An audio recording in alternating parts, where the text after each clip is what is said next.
c'est avec une grande joie et une profonde reconnaissance envers le Seigneur que nous accueillons aujourd'hui ici à Québec. Alors, est-ce que vous pouvez m'aider à acclamer le Seigneur pour son serviteur, le pasteur Malou? Amen, amen. Est-ce que tu peux acclamer le Seigneur? Est-ce que tu peux honorer Jésus ce matin? Est-ce qu'il y a quelqu'un qui est dans la joie ici? Je n'entends pas, je n'entends pas, je n'entends pas. Je n'entends pas. Hey! La Bible me dit, je suis dans la joie quand on me dit, mais ta joie ne me rassure pas. La façon dont, pas toi, mais la façon dont ton voisin se réjouit, c'est pas rassurant. Est-ce que vous savez que la maturité spirituelle se définit par rapport aux fruits de l'esprit? Qui le sait? Qui le sait? Lève la main, je vais voir. Qui le sait? Et ce qui est drôle, c'est que le fruit de l'esprit, c'est l'amour. Et la première tranche de ce fruit, c'est quoi? La joie. La joie. Donc quand tu es joyeux, ça prouve que tu es mature. Nous allons, en signe d'abandon, élever nos mains vers le Seigneur et nous disposer pour sa parole. Est-ce que tu peux commencer à prier? N'attends pas une chanson. Alléluia. Alléluia. Alléluia.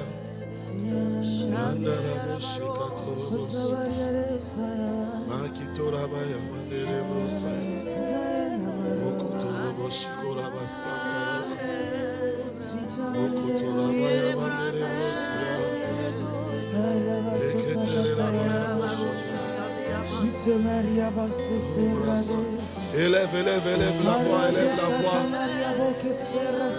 Demande au Saint-Esprit d'inonder et de saturer ce lieu.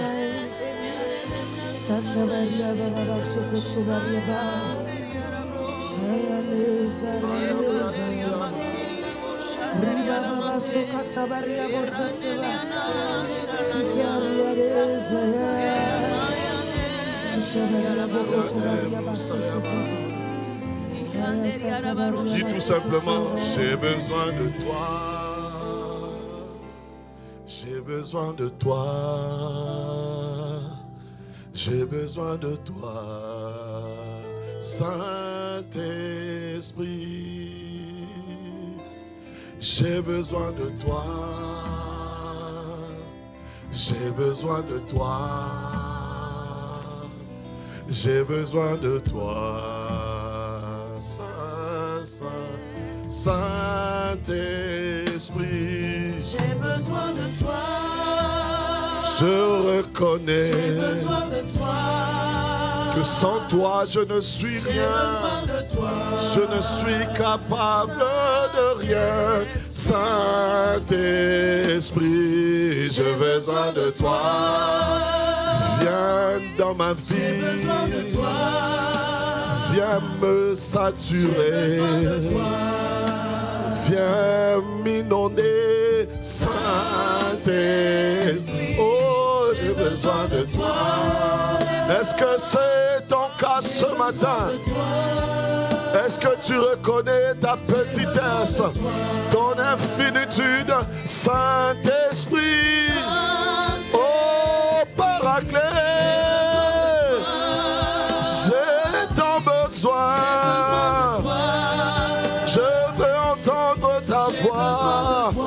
Je veux recevoir ta nourriture fraîche, ta révélation fraîche de ce matin. Voilà pourquoi, Saint-Esprit, je veux que tu remplisses ce lieu de ta présence. Oh, que le mouvement de l'Esprit soit palpable. Saint-Esprit, j'ai besoin de toi. Oh,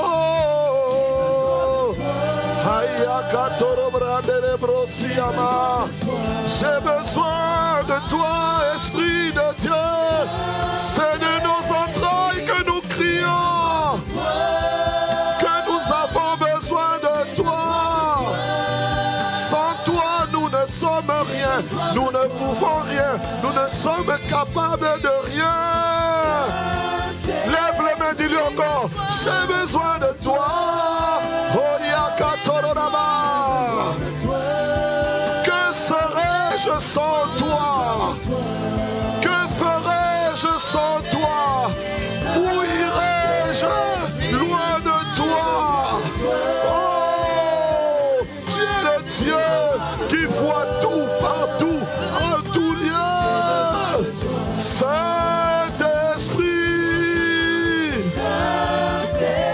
j'ai besoin de toi. J'ai besoin de toi.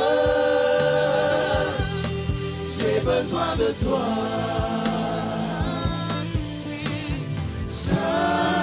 Élève la voix et dis-lui que tu as besoin de lui. Tu n'as pas besoin d'un pasteur, tu n'as pas besoin d'un homme, tu n'as pas besoin d'un mari, tu n'as pas besoin d'un père. C'est de Dieu que tu as besoin. C'est lui que tu veux voir agir. Et ce matin,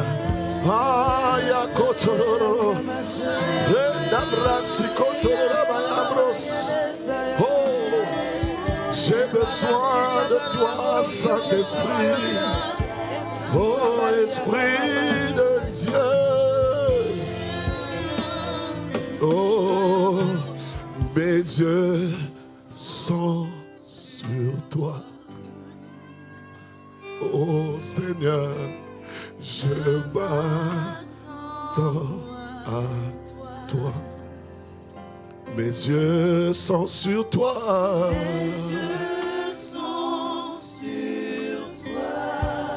Oh Seigneur, je m'attends à toi. Tu vois combien ma vie est misérable sans toi. Je suis fatigué de faire semblant devant les hommes. Tu vois combien ma vie est sèche devant sans toi. Oh, ce matin, viens étancher la soif de mon cœur. Viens briser cette carapace qui donne l'impression aux yeux des hommes.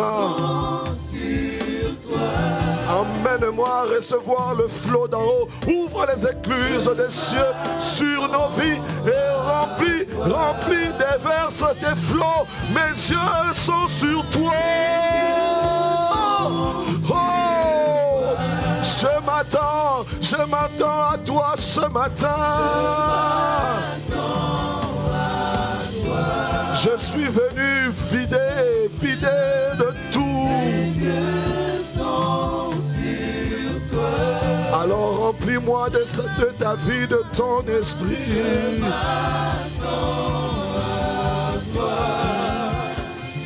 Je viens dans ta présence.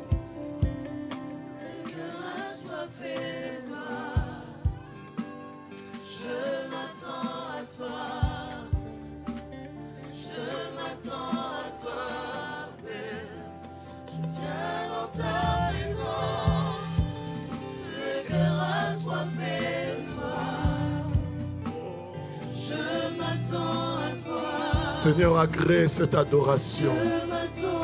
Agrée l'offrande de nos vies. Je viens dans ta présence. Le cœur assoiffé de toi. Je m'attends à toi. Je m'attends à toi. Père, je te rends grâce. Et je te bénis ce matin. Pour cette eau vive que tu déverses dans la vie de tout un chacun ce matin. Mes yeux sont sur toi. Oh, je m'attends à toi. Oh, mes yeux sont sur toi.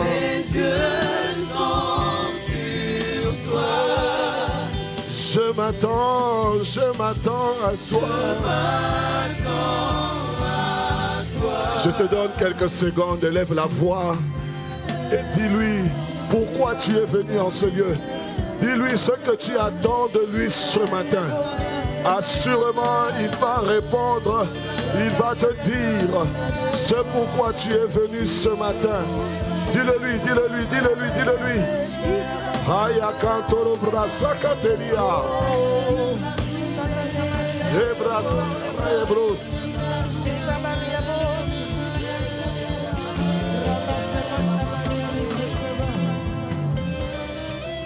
Père, merci pour ce temps où tu veux nous parler.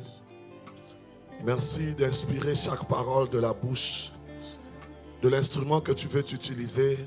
Tu sais combien je suis incapable. Tu sais combien il est difficile pour moi d'aligner une pensée cohérente sans toi. Voilà pourquoi je compte sur toi, Seigneur. Mais en même temps, je prie, Père, que tu disposes les cœurs à recevoir ce que tu as à nous communiquer. Que les cœurs soient trouvés fertiles, capables de germer, de faire porter des fruits abondants, visibles, multiples. Seigneur, là où une vie pensait s'arrêter, Père, que ce soit le commencement d'un renouveau, d'une nouveauté de vie. Que tes fleuves d'eau vive puissent remplir les cœurs de tout un chacun en ce lieu. Et que ta grâce puisse parler en faveur de tes enfants. C'est dans le nom de Jésus que nous avons prié. Est-ce que tu peux apprécier la présence de l'Esprit? Est-ce que tu peux acclamer Jésus? Est-ce que je peux entendre des cris de joie en l'honneur de Jésus? Et par la même occasion, tu acclames très fort pour nos pères, pour nos pères, pour nos pères, pour nos pères, pour nos pères. Je vous ai déjà dit que quand tu bénis ta source, l'eau qui vient à toi est bénie. Alors acclame bien, acclame bien, acclame bien.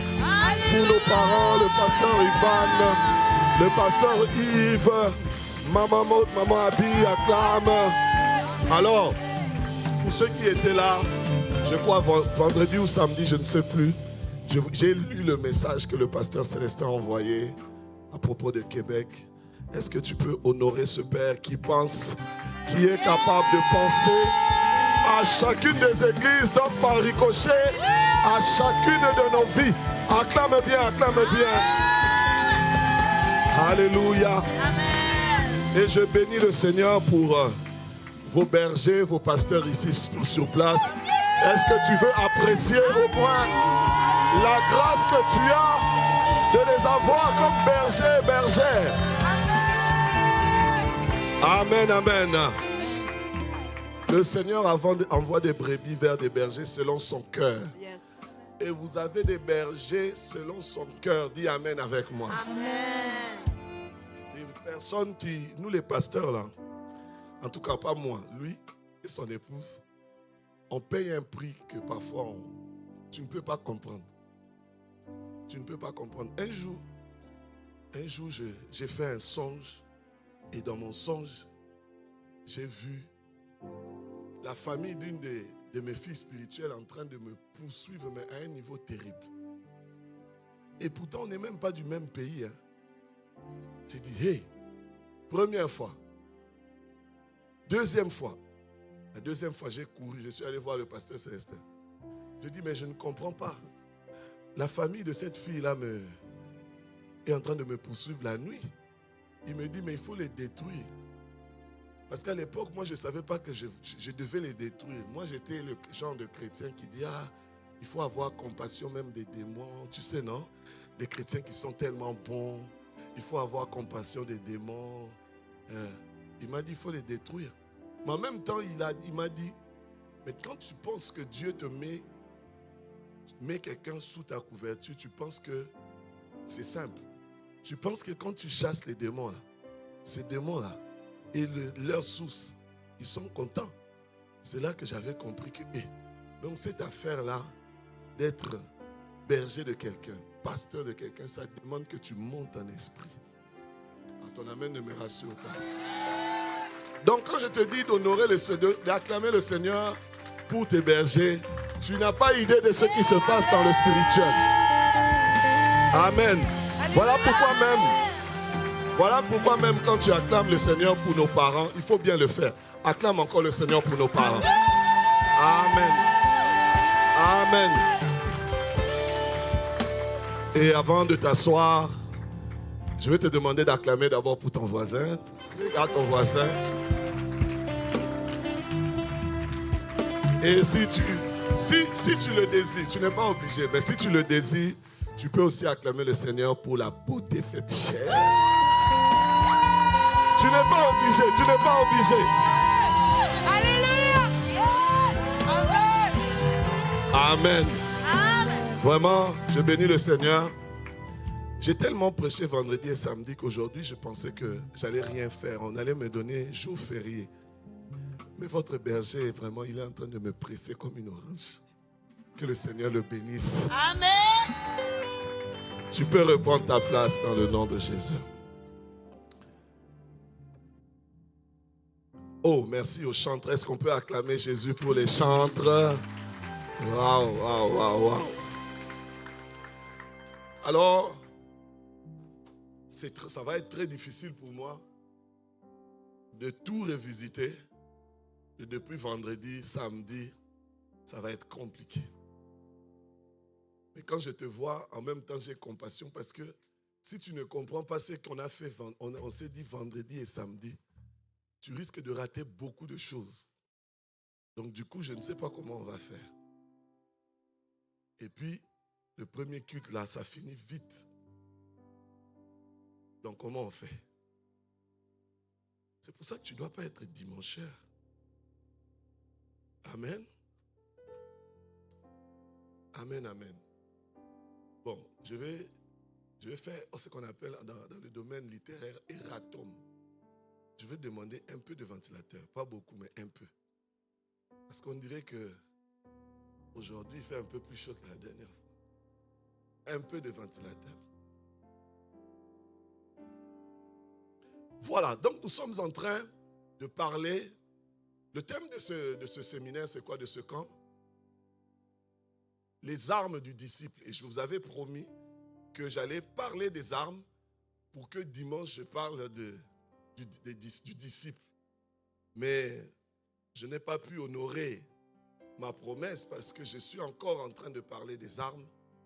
Et il se pourrait, si j'arrive à finir ces armes-là, il se pourrait qu'au deuxième culte, je parle de disciple. Et je le dis comme ça pour ceux qui n'ont rien à faire d'important à la maison. Vous pouvez rester au deuxième culte. Comme ça, nous allons parler de disciples et nous allons pouvoir prier pour réclamer cette grâce-là de devenir disciple. Et vous allez constater que Jésus n'avait pas 60 disciples, 70 disciples, il n'avait pas 120 disciples, il avait plus que ça. Je vais vous le lire, vous allez voir. Et Jésus, il est dit que Jésus a prié pour choisir parmi ses disciples 12 apôtres. Amen. Amen. Donc il y a des prières qui font que au milieu des disciples, toi tu te distingues. Tout le monde peut être disciple, mais toi tu peux te distinguer. Tu peux être dans les 12, comme tu peux te retrouver aussi dans les 3.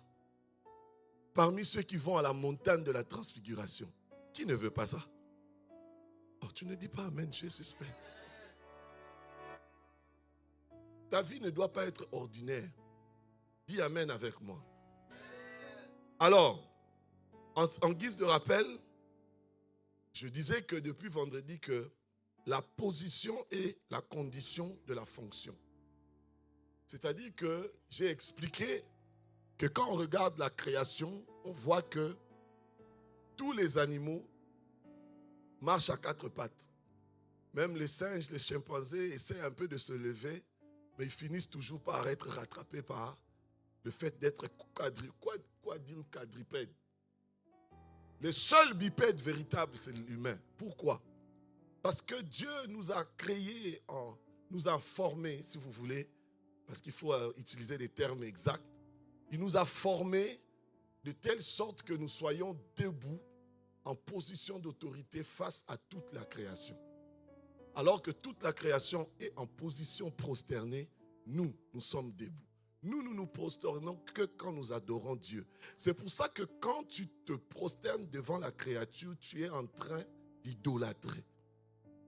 Les genoux de l'homme, le front de l'homme ne sont réservés en position accroupie que pour son Dieu. Et je croyais que tu allais dire Amen. Et donc, quand tu regardes la forme que Dieu nous a donnée, la position que Dieu nous a donnée, c'est ça la condition de notre fonction. Et cette fonction, nous voyons ça dans Genèse 1, 26, où la Bible dit « Créons l'homme à notre image et selon notre ressemblance, afin qu'il domine. » Donc nous avons été créés pour dominer. Et si tu ne domines pas, c'est qu'il y a un problème. Parce que si tu ne domines pas, c'est que tu n'es pas encore en train de faire la raison pour laquelle Dieu t'a suscité. Dieu t'a suscité pour dominer. Et nous avons vu que l'homme et la femme ont été créés le même jour. Genèse 1, 27 dit « Il le singulier créa homme et femme ». C'est-à-dire que l'homme qui a été créé en Genèse 1, 26, Dieu l'a créé homme et femme. Donc homme et femme ont été créés au même moment. Est-ce qu'on est ensemble? J'essaie de résumer. En Genèse 1, 28, on nous explique maintenant comment on fait pour dominer. Parce qu'en Genèse 1, 26, on nous a dit que nous avons été créés avec un but, avec une raison d'être, c'est de dominer. En Genèse 1, 28, on nous explique maintenant comment on fait pour dominer. Il les bénit, il leur dit, soyez féconds, multipliez-vous, remplissez la terre, assujettissez et dominez. C'est ça le processus qui emmène vers la domination. Donc si tu ne te multiplies pas, si tu ne remplis pas, si tu n'assujettis pas, tu ne peux pas espérer dominer. Donc, nous avons été créés pour dominer, mais pour atteindre cette domination, nous devons commencer par la multiplication. Mais la question, c'est tu te multiplies en quoi? Qu'est-ce que tu multiplies? Regardez, quand Dieu est en train de parler, Dieu n'est pas en train de parler à Adam et Ève. Adam et Ève ne sont pas encore suscités. Adam et Ève vont être formés en Genèse 2, 7. Ça, c'est le lait. Hein? Le lait. C'est-à-dire, ça, c'est 001 pour ceux qui font la formation. Adam et Ève ont été formés, suscités en Genèse 2, 7. Donc, quand on est en Genèse 1, 26, 27, 28, Adam et Ève ne sont pas encore suscités. Dieu est en train de parler, pas à Adam et Ève, parce que Adam veut dire terre. Il est en train de parler à l'homme esprit. Donc, Dieu est en train de dire qu'en esprit, toi et moi, nous sommes capables d'être féconds. Il est en train de dire que ton esprit doit être fécond. Je crois que tu allais dire Amen. Parce que c'est comme ça qu'on devient fécond. Il est en train de dire que ton esprit doit se reproduire, se multiplier. Si vous lisez le livre du pasteur Yvan, les 4 secrets pour un mariage heureux, vous allez voir qu'à l'intérieur, il est en train d'expliquer que même le mariage n'a pas été fait pour faire des enfants biologiques. Le mariage a été fait pour se reproduire à son image et à sa ressemblance. Donc ce qui intéresse Dieu, ce n'est pas les enfants biologiques. Ce qui intéresse Dieu, c'est d'abord la fécondité de ton esprit. Parce que c'est ça la raison pour laquelle Dieu nous a créés. Est-ce qu'on est? Lève la main si tu es avec moi. Lève la main, lève la main. Donc, si tu as des enfants, ta priorité ne doit pas être que tes enfants soient ingénieurs. Ta priorité, ça doit être que tes enfants soient en Christ. Parce que c'est la raison pour laquelle Dieu veut que tu aies des enfants. Et la puissance de ça, c'est que les enfants biologiques ont un nombre limité. Je connais quelqu'un qui a 52 enfants chez nous, mais ce n'est pas avec une même femme. Mais les fils spirituels, tu peux en avoir des milliers. Dis Amen avec moi. Donc, la position est la condition de la fonction. Mais le problème, c'est que dans notre exercice de notre fonction, pour pouvoir dominer, et la dernière fois, j'expliquais que dominer, comment on domine? On domine dans un domaine. Dans le mot dominer, il y a le mot domaine. Dans le mot dominer, il y a le mot domaine. Et dans le mot domination, il y a des nations. Donc, dominer les nations. Ce qui veut dire qu'on doit avoir des domaines dans lesquels on domine. Et on doit avoir des nations dans lesquelles on domine.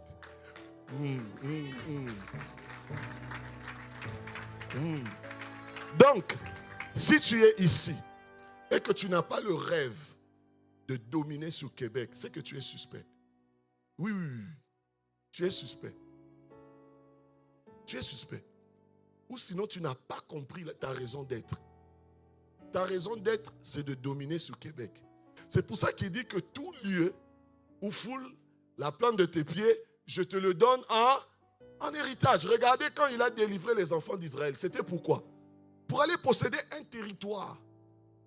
Si vous regardez la bénédiction d'Abraham, la bénédiction de Jacob, la bénédiction de tous nos patriarches, vous allez toujours voir qu'il s'agissait de terre, il s'agissait de projets, postérité, et il s'agissait de richesse. Si tu ne possèdes pas Québec, tu risques de ne pas être épanoui dans Québec.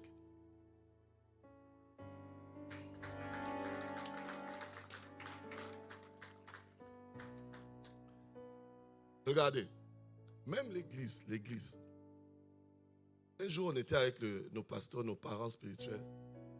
Le pasteur Célestin nous parlait et nous disait qu'il a la grâce d'avoir l'onction royale. L'onction royale, c'est justement cette onction-là qui permet de dominer. Ça veut dire que quand il parle à une ville, il dit, on va conquérir telle ville. Cela, ça se réalise. Dis Amen avec moi. Et un jour, j'étais avec le pasteur Ivan. Le pasteur Ivan, on discutait. Et puis, à l'époque, je suis à Colosie. Il me dit, comment tu pries pour ta ville? Je dis, je prie pour posséder, avoir une grande église, un méga church. Il me regarde, il me dit, tu pries mal. Je dis, ah bon? Et il me dit, ouais, tu pries mal. On ne prie pas pour une grande église. On prie pour posséder le territoire. Quand tu as possédé le territoire, tout le reste, tu l'as. Et l'église, et le travail, et le mariage. Tout ce que tu veux, c'est sur le territoire. Donc quand tu marches dans Québec, il faut que tu marches avec la conscience que Québec, c'est ma zone de conquête. Je dis Québec, c'est ma zone de conquête. Donc maintenant, dans ton exercice de la conquête, l'ennemi ne te laisse pas tranquille. Pourquoi? Parce que l'ennemi était au ciel. Vous pouvez voir ça dans Ézéchiel 28. Il était au ciel et il avait envié la position de Dieu. Je n'ai pas le temps de donner tous les détails. Mais en réalité, il était un ange de lumière. Il brillait de mille éclats parce qu'il était formé, fabriqué par des pierres précieuses. À partir du verset 13, magnifique. Il était fabriqué par 10 sortes de pierres précieuses. Et c'est grâce à ces pierres précieuses qu'il brillait de mille éclats. Et vous allez voir que quand on l'a précipité sur la terre est tombée dans les ténèbres. Pourquoi? Parce qu'une pierre aussi précieuse qu'elle soit, pour briller, elle a besoin de la lumière. Et donc lui, parce qu'il brillait de mille éclats et qu'il recevait la gloire, il a pensé que cette gloire-là, il en était la source. Et Dieu l'a précipité pour lui montrer que la source véritable de lumière, c'était moi. Ah oui. Donc, puisque le diable voulait régner sur un territoire, Dieu l'a précipité sur la terre. Il a dit, bon, moi je veux régner sur la terre. Et Dieu n'a pas laissé les choses comme ça. Dieu a formé l'homme. Cette fois-ci, pas des pierres précieuses, mais il a formé l'homme de la terre. Il lui a soufflé de son esprit pour que l'homme puisse dominer la terre où le serpent voulait dominer. Et donc, la terre est devenue une zone, un territoire de guerre. Nous sommes en permanence en guerre sur la terre. Tu ne le vois peut-être pas, mais spirituellement, la terre, c'est un champ de guerre. Pire que l'Iran là que vous entendez avec les bombes B2, B52, F15, F35. Pire. Maintenant, pour conquérir, aller conquérir, faire des disciples, vous voyez, faire des nations de disciples, Et le mot nation là, ce n'est pas d'abord une terre, c'est d'abord des personnes. Une nation, c'est d'abord des personnes qui, réunies, parlent le même langage. Donc quand tu es à l'église, si tu es infirmier, il faut que tu fasses en sorte qu'il y ait beaucoup d'infirmiers ici. Parce que c'est ta nation. La nation, c'est un regroupement de personnes qui parlent le même langage. Si tu es le seul ingénieur à l'église, c'est qu'il y a un problème. C'est que tu ne fais pas ton travail. Si tu es ingénieur, il faut que tu t'assures qu'il y ait beaucoup d'ingénieurs à l'église parce que c'est ta nation. Si tu es infirmier, il faut qu'il y ait beaucoup d'infirmiers à l'église parce que c'est ta nation. Si tu es médecin, il faut qu'il y ait beaucoup de médecins à l'église. Donc il ne faut pas être content de dire « Ah, je suis le seul médecin de mon église ». Tu n'es pas intéressant. Tu n'es pas intéressant. Dis à ton voisin, tu n'es pas intéressant. Surtout ceux-là qui semblent faire trop sérieux, tu le regardes dans les yeux, tu lui dis, tu n'es pas intéressant. Dis-lui.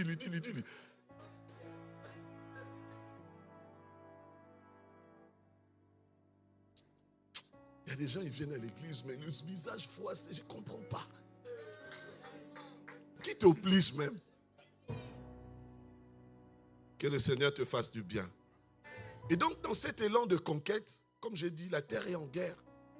Dans cet élan de conquête, Dieu ne nous a pas laissés démunis. Dieu nous a équipés. Et Dieu nous a donné les armes que nous sommes en train de voir depuis vendredi. Amen. Je suis en train de lire dans Ephésiens 6, au verset 10. Au reste, fortifiez-vous dans le Seigneur et par sa force toute puissante. Revêtez-vous de toutes les armes de Dieu afin de pouvoir tenir ferme contre les ruses du diable. Il est important que quand tu lis la Bible, tu fasses attention à tout ce qui est dit. Il est dit ici, revêtez-vous de toutes les armes. Pour que tu puisses réussir le combat, il faut que tu sois revêtu de toutes les armes. Je dis toutes les armes. Dis avec moi toutes les armes. Dis avec moi toutes les armes. C'est pour ça que si tu n'as que 2 armes, ce n'est pas bon. Si tu n'as que 2 armes, ce n'est pas bon. Mais avant d'aller combattre, tu sais avec moi qu'un soldat qui veut aller combattre doit être dans un état d'esprit qui lui permet de combattre. S'il est déjà dans un état d'esprit défaitiste, il ne va jamais combattre. Et le diable le sait. Voilà pourquoi le diable va toujours lancer des assauts, d'abord pour attaquer notre état d'esprit.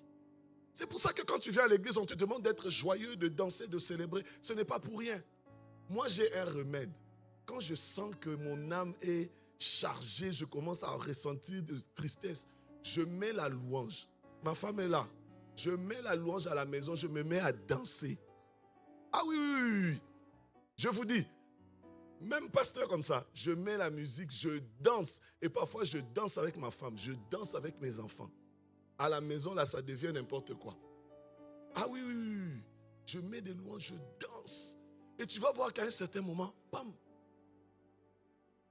tes pensées se replacent. Dis Amen. Voilà pourquoi le diable alimente notre chair. Romains 8 au verset 3 dit que le péché a été condamné dans la chair. C'est-à-dire que tous tes souvenirs du passé sont dans la chair. Et hier, j'expliquais que parce que nos péchés ont été condamnés dans la chair, quand tu couches avec une femme qui n'est pas ta femme, vous devenez aussi une seule chair. Et donc, vous faites un mélange de patrimoine péché. Oui, de patrimoine péché. Vous comprenez ça ou pas? Et c'est pour ça que hier, je vous ai montré Proverbe 5 au verset 8. Vous avez vu ça hier, n'est-ce pas? Ah, c'est là. Ah, ok. Éloigne-toi du chemin qui conduit chez elle et ne t'approche pas de la porte de sa maison. Verset 9. De peur que tu ne livres ta vigueur à d'autres. Imaginez, tu es en train de coucher avec une fille et on te dit que tu es en train de livrer ta vigueur à d'autres. Les autres là, c'est qui?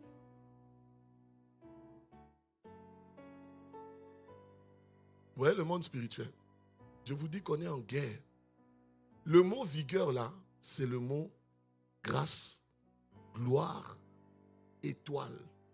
Comme le jour où Jésus est né, les mages ont vu une étoile. toute personne qui naît d'en haut, il y a une étoile qui s'allume sur ta vie. Oh, je dis, il y a une étoile qui s'allume sur ta vie. Regarde maintenant ce que tu peux perdre. Ici, de peur que tu ne livres ta vigueur à d'autres et tes années à un homme cruel. C'est-à-dire qu'ils font même la transaction des années. Et dans le monde spirituel, ils appellent ça la substitution. C'est-à-dire qu'il y a un vieux papa qui est malade, mais il va faire mourir un jeune pour que lui puisse continuer de vivre. Et il passe aussi par le sexe. C'est ça. C'est pas moi, c'est la Bible. Il dit des années à un homme cruel. L'homme cruel là, c'est qui? Toi, tu couches avec une femme. L'homme cruel là est venu d'où? Continue. De peur que les étrangers ne se rassasissent de ton bien et du produit de ton travail dans la maison d'autrui. C'est-à-dire que même, tu vas voir, tu travailles, mais c'est comme ton argent, tu n'arrives à rien faire avec. Les gens qui ont le même poste que toi, le même salaire que toi, arrivent à s'organiser. Toi, tu n'arrives pas. C'est comme si tes mains sont trouées à cause du sexe. Et je suis pasteur. Je rencontre tellement d'hommes, tellement de femmes qui vivent ça. Parfois, ça devient des délivrances à répétition. Continue. De peur que tu ne gémisses près de ta faim quand ta chair et ton corps se consumeront. C'est-à-dire que tu peux même mourir à cause du sexe. Donc, souvent quand je dis ça aux jeunes, je dis, il y a des jeunes qui disent, ah, tu es contre nous. Je dis, mais comment moi je suis marié, je peux être contre un célibataire? Il faut quand même être raisonnable. Et je le dis même aux hommes mariés. Mon frère, tu peux ouvrir la porte. La Bible est claire. Non? Vous avez vu David, quand il a couché avec Bathsheba. Dieu a pardonné. Mais la mort est entrée dans sa maison. Hein? La rébellion est entrée dans sa maison. Hein? Heureusement que lui s'est repenti. Mais est-ce que toi tu t'es repenti? Parce que la majorité, par orgueil, il le cache. Il dit non, je vais demander pardon à Dieu. Oui, mais il faut aussi que tu vois tes bergers pour demander pardon. Parce que tes bergers t'ont fait confiance. Ah oui, Dieu pardonne, mais il faut que tu dévoiles. Parce que le diable est fort quand tu caches les choses dans le ténèbre. Tout ce que tu emmènes, tout ce qui est révélé est condamné. Il y a une guerre qui nécessite que tu sois revêtu des armes. Amen. Donc nous avions vu qu'il y avait des forteresses, je ne vais pas les décrire. On avait dit qu'il y avait des raisonnements et il y avait des sentiments. Les raisonnements, c'est toutes les fois où tu désobéis, mais avec une bonne raison. Par exemple, quelqu'un te fait du mal, tu ne veux pas pardonner. Oui, il t'a fait du mal. Oui, tu as raison, il t'a fait du mal. Mais le monde spirituel ne te donne pas raison. C'est parce que je n'ai pas beaucoup de temps. Ah Seigneur, vraiment le temps à Québec. J'avance, hein? Regardez, l'année passée, j'ai un ami, pasteur, qui est décédé. Mais avant de mourir, il a fait 5 jours dans le coma. 5 jours dans le coma. Et puis, il est revenu à lui-même pendant 2 jours. Il a appelé toute notre gang d'amis. Il nous a appelés pour demander pardon à tout le monde, sa famille, ses amis, tout le monde. Ah, mais nous, on ne comprenait pas, mais c'est quoi le problème? Il demandait pardon. Alors, il raconte que quand il était dans le coma, pasteur, quand il a commencé à prêcher, moi j'étais encore en phase où je vous ai expliqué que je ne voulais rien savoir du ministère. Bon, les dimancheurs ne comprennent pas. On ne peut pas revenir sur tout. Il a appelé et il a dit que quand il était dans le coma, il a vu Jésus. Jésus est venu vers lui. Il l'a pris par la main. Il était en train de célébrer que Jésus l'a emmené à la porte de l'enfer. Il lui a dit, si tu meurs aujourd'hui, ta place, c'est ici. Et lui, il a commencé à se justifier. Seigneur, mais moi je t'ai servi. Comme vous aimez bien les Congolais, dit, je t'ai donné ma jeunesse. Quelle jeunesse tu as donnée à Dieu? Toi, tu avais sa jeunesse. Toi, tu vis. Vraiment. Je t'ai servi depuis mon jeune âge et tout.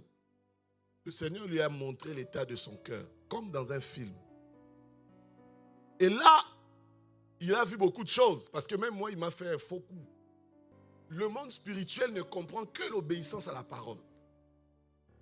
Ton amen ne me rassure pas. Hein? Le monde spirituel, ça dit que quelqu'un peut te faire du mal. La Bible te dit pardonner. Il est revenu, il a appelé tout le monde. Et je prie et je rends grâce à Dieu. Lui au moins, il a eu la grâce de revenir. Est-ce que toi, tu vas revenir? Combien de personnes, toi, tu sais qui sont revenues?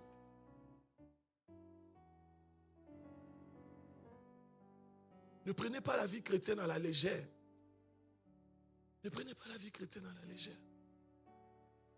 Nous avons tout pour vivre le bonheur avec Dieu. Mais c'est à cause de notre légèreté. Le deuxième élément, c'est les hommes forts. Regarde dans ta famille. Les hommes sont forts. Nous avons dit qu'il faut quoi? Il faut les lier, il faut les déloger. Mais regarde dans ta famille, tu vas voir quelque chose qui revient de manière récurrente. Tout le monde a ça. Moi, je connais des familles où les gens ne dépassent pas 50 ans. Les gens ne dépassent pas 50 ans. Et toi aussi, pas toi, mais il y a des gens là qui sont déjà en train de se voir morts à 50 ans.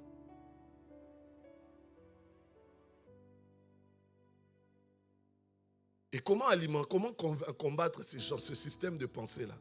Cette amorce de nos pensées, c'est par l'obéissance, je l'ai dit, c'est par la soumission et en gardant son cœur. Proverbe 4, verset 23 dit « Garde ton cœur plus que toute autre chose ». Matthieu 12, 35 dit « L'homme bon tire de bonnes choses de son bon trésor et l'homme mauvais tire de mauvaises choses de son mauvais trésor ». C'est pour ça que je disais qu'il ne faut pas cacher, parce que la qualité de ton trésor est déterminée par ce que tu y caches. Oui, il faut tout exposer, mettre à la lumière. Amen. Alors nous allons aller rapidement voir nos armes. Mais nous avions dit que dans ce combat, dans cette guerre, le diable utilise deux méthodes redoutables. C'était quoi et quoi? La désinformation et l'intimidation. Je ne vais pas revenir. Hein? La désinformation et l'intimidation. Et nous avons prié pour ça et je crois que tu as brisé toute cette intimidation. Amen. Tu es dans ta saison de conquérant. Oui. Tu n'es plus un champion, tu es un conquérant. Pourquoi? La différence, c'est quoi? Parce qu'on peut avoir des ex-champions. Vous voyez les dimanchaires, ils font tout ça. Je vais vous fatiguer aujourd'hui les dimanchaires. Comme ça, la prochaine fois, vous allez venir. Quand vos pasteurs font des programmes au sein de l'église, il ne faut jamais prendre ça à la légère. Parce que ta croissance dépend de la croissance de ton église. Et lui, quand il prie, quand il soupire, il est toujours en train de demander à Dieu de faire croître. Parce que tout ce qui ne croit pas, Jésus finit par couper. Il faut faire très attention. La ceinture de la vérité. Nous avons dit que la ceinture de la vérité, c'était la première arme parce qu'il faut d'abord commencer par défaire les mensonges de l'ennemi. Tout ce que l'ennemi veut semer en nous. Les ruses du diable. On m'avait dit que le livre là était fini. Il y a les 3 livres du PP, mais il faut commander ça. Il faut prendre ça, les armes de Dieu. Amen. La ceinture de la vérité permet de se protéger contre la propagande de l'ennemi. Et je vous ai expliqué avec l'Iran comment ils ont fait les Américains ont fait pour aller récupérer leurs pilotes. Ils ont créé une désinformation, une propagande. Amen. Amen, amen. Est-ce qu'on est ensemble? Lève la main, lève la main, lève la main, lève la main. La lutte contre la peur, ça te permet de lutter contre la peur. Parce que la peur, c'est dangereux. La peur, ça t'empêche de combattre. Et la ceinture de vérité, je vous avais expliqué que ça tenait la tunique. Ça te permet de courir. Sans la ceinture de vérité, tu ne peux pas courir. Tu ne peux pas prendre la course. Dis amen avec moi.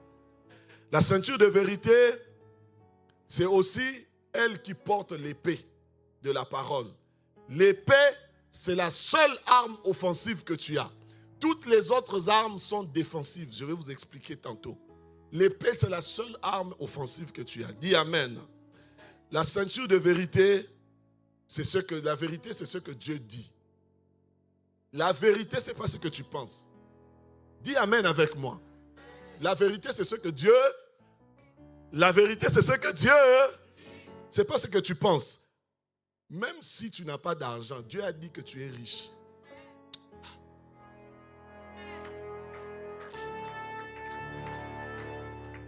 Dieu a dit que les faibles disent « je suis ».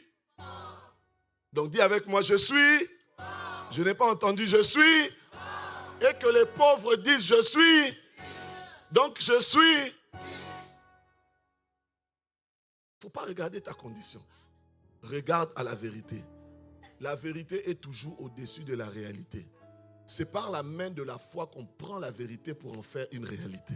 Et il y a un homme de Dieu, Miles Monroe, qui dit que le miracle ne surprend pas Dieu. Le miracle, c'est le quotidien de Dieu.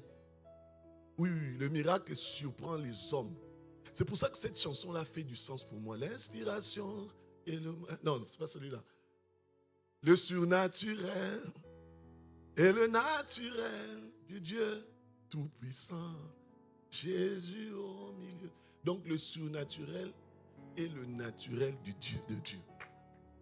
Et je déclare que le surnaturel devient ton naturel dans le nom de Jésus. Il faut prier avec la vérité.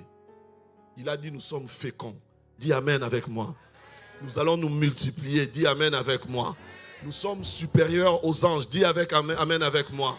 Nous sommes riches. Dis avec Amen avec moi. Il faut prier avec la vérité. Tu es malade dans ton corps. La Bible dit que par ce meurtrissure, nous sommes guéris. Donc je suis. Parce que ce meurtrissure, oh mon Dieu, c'est puissant. Et je vous ai dit la dernière fois.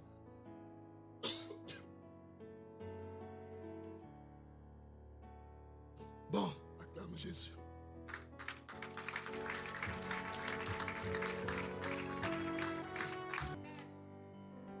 La vérité, on l'entend, la vérité, on l'écoute, la vérité, on la comprend. Mais la vérité, on l'accepte. Vous savez, tout ça, c'est des étapes. Quand je suis en train de prêcher comme ça, il y en a qui entendent, il y en a qui écoutent, il y en a qui comprennent. Mais il faut arriver au niveau d'accepter. Accepter la parole, c'est ça qui fait asseoir la vérité en nous. Dis Amen avec moi. Dis un bon Amen avec moi. Donc, quelle est la vérité que tu dois accepter aujourd'hui?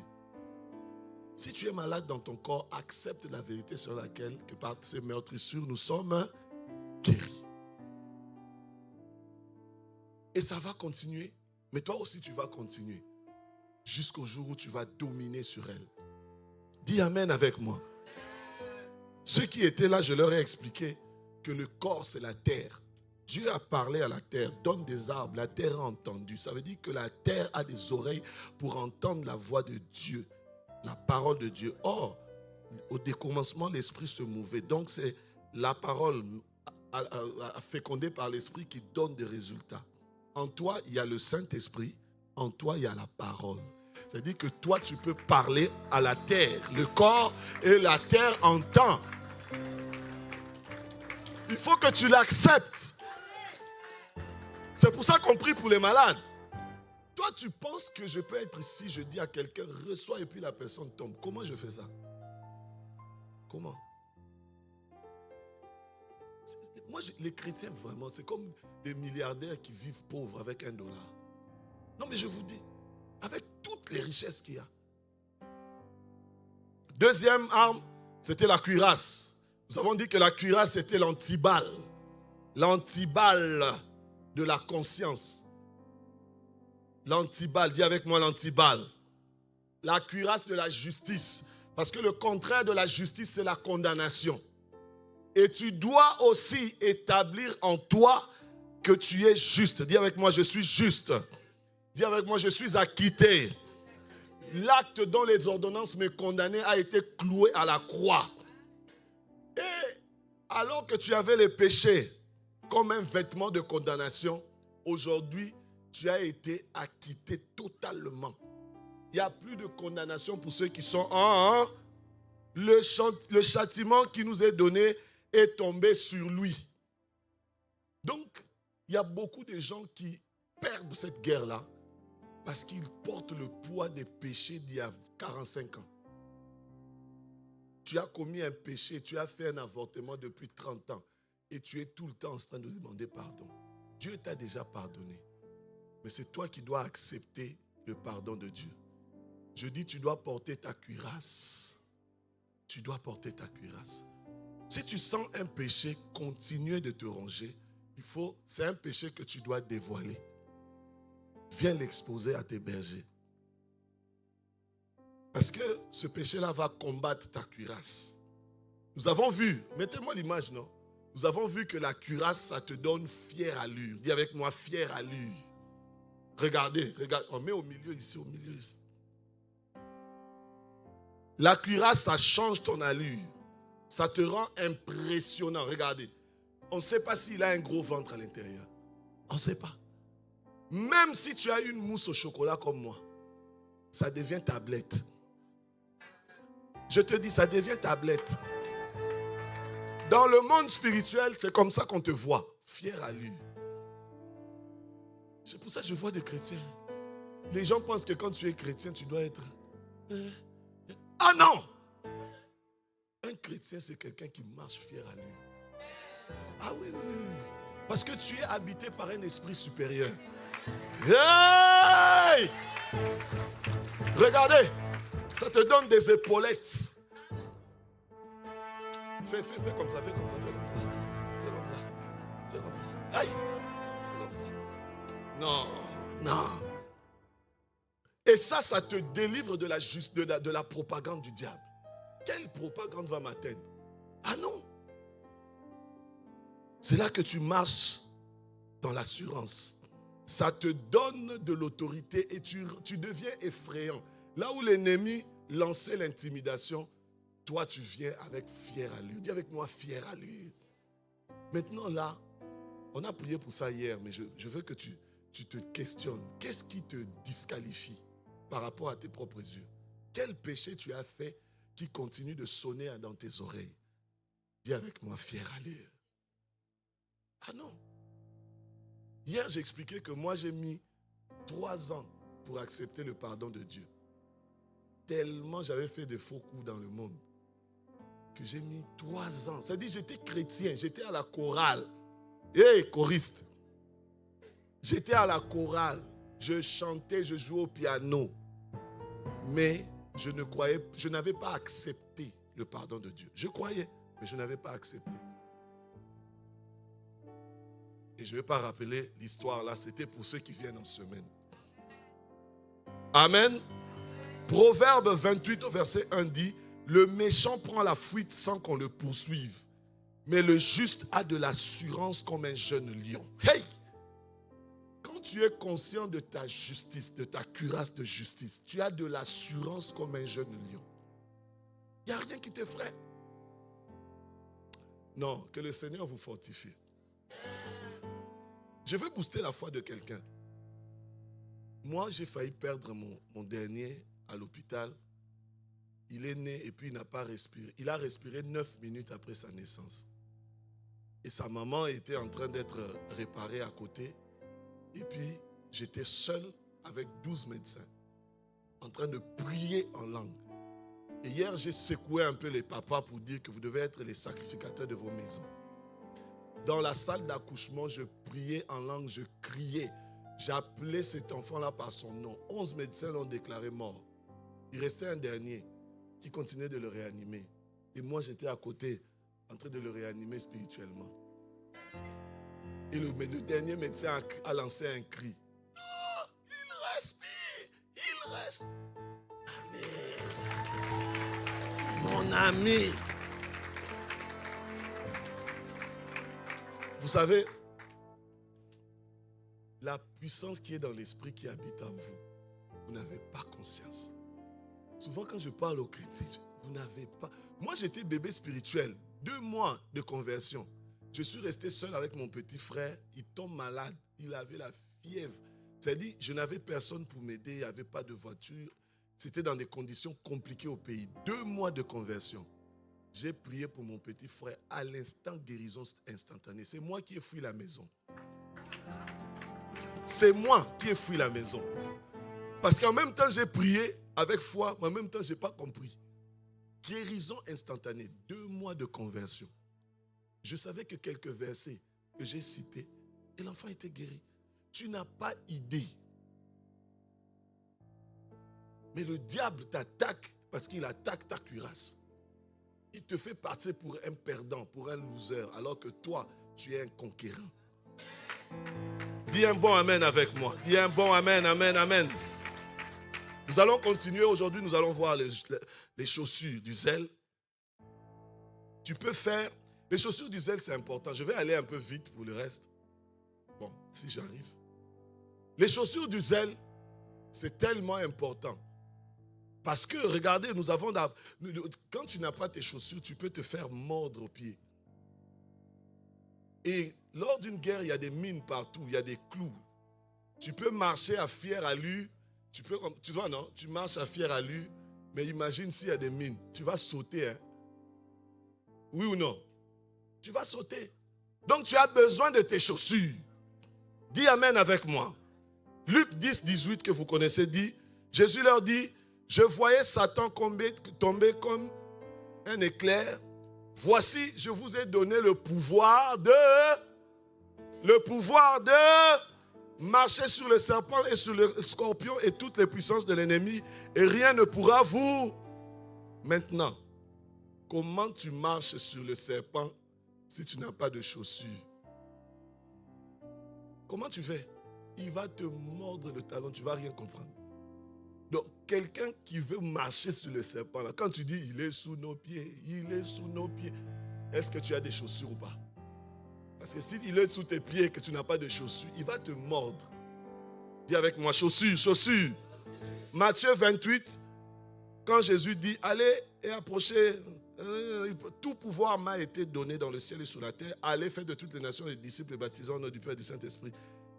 Comme je vous disais, Jésus n'avait que 12 apôtres, mais il avait beaucoup de disciples. Mais ce qui l'a emmené à avoir beaucoup de disciples, c'était le zèle. Dis avec moi le zèle. Dis avec moi le zèle. C'est important. Je suis juste en train de sauter des choses pour qu'on aille vers l'essentiel. C'est important que vous compreniez que le zèle, c'est un ingrédient puissant. Dis amen avec moi. C'est un ingrédient puissant. Hébreux 6 au verset 10 dit, car Dieu n'est pas injuste pour oublier votre travail et l'amour que vous avez montré pour son nom, ayant rendu et rendant encore des services aux saints. Le verset 11, devant le verset 10, on l'aime beaucoup. Mais il y a le verset 11. Dis avec moi le verset 11. Nous désirons, c'est Hébreux 6, nous désirons que chacun de vous, Dieu a dit qu'il n'est pas injuste pour oublier, n'est-ce pas? Mais le 11 te dit, nous désirons que chacun de vous montre le même zèle pour conserver jusqu'à la fin une pleine espérance. C'est-à-dire que c'est le zèle qui t'emmène vers les promesses, l'espérance qui est attachée à nos vies. Toutes les promesses que Dieu t'a faites, sans le zèle, tu ne vas pas les atteindre. Dis aïe aïe aïe. Il faut le zèle. Le psaume 119, 139 dit, mon zèle qui n'a me consume parce que mes adversaires oublient tes paroles. David est en train de dire que tous ceux qui oublient les paroles de Dieu sont ses adversaires. Lui, le zèle, le consume. C'est comme un feu. Dis amen avec moi. Dis Seigneur, donne-moi ton zèle. Le zèle dans l'église. Le zèle, c'est une passion ardente et brûlante. Le zèle, c'est une passion ardente et brûlante. J'ai même découvert que dans l'Ancien Testament, le zèle voulait aussi dire une jalousie profonde. C'est-à-dire quand il s'agissait de son Dieu, il fallait être jaloux. Et l'Église doit avoir des disciples zélés. Je dis l'église doit avoir des disciples zélés. Il faut être zélé.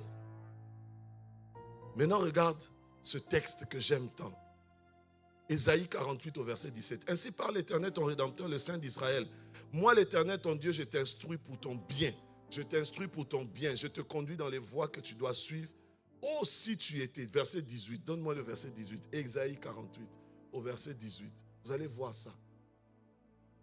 Oh, si tu étais attentif à mes commandements, ton bien-être serait comme un fleuve et ton bonheur comme les flots de la mer. Si tu es attentif aux commandements de Dieu, ton bien-être est rassuré. Tout ce que tu es en train de chercher, ton bien-être serait comme un fleuve. Et tu sais que le fleuve a un courant. Vous savez, non? Le fleuve a la puissance. Tout ce que tu cherches se cache dans l'obéissance au commandement. Et en cette saison où on nous demande d'aller et de faire de toutes les nations des disciples, fais-le avec zèle. Non, ton amen ne me rassure pas. Fais-le avec zèle. Il y a des choses que je vous épargne parce que le zèle, ça veut dire aussi empressement. Empressement. Vous allez voir que dans la Bible, chaque fois qu'il est question d'obéir, c'est avec empressement. Quand Jésus appelle Pierre, directement, il abandonne tout, il suit. Les choses spirituelles, ça se fait avec empressement. Tous ceux qui reportent ne font pas. Je dis, tous ceux qui reportent ne font pas. Le zèle, c'est aussi faire avec sérieux et grande implication. Dis amen avec moi. Tu ne peux pas venir à l'église servir de manière légère. Ce n'est plus tolérable. Le diable est exigeant. Nous aussi, on doit être exigeant avec notre Dieu. On dit amen avec moi. Le zèle te qualifie.